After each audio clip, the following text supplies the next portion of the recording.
Hi, this is Jamie with Coastal Business Supplies. Today we're going to sublimate our black mug with white patch right after this.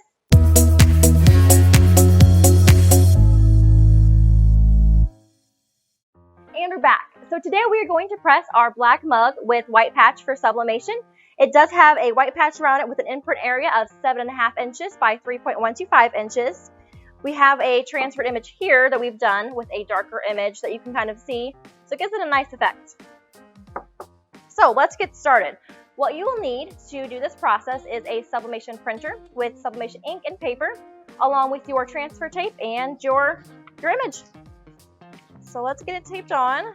And again, we are using our thermal tape that we do sell online, as well as the mugs, so be sure to check those out.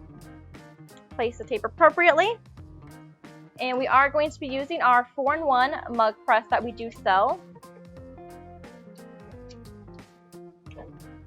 We will be pressing today at 370 degrees for 250 seconds.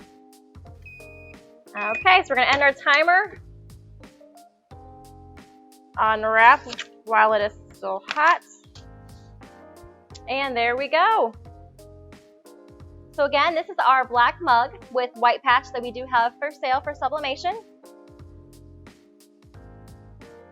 And that's it. Thank you for watching. Don't forget to like and subscribe. See you next time.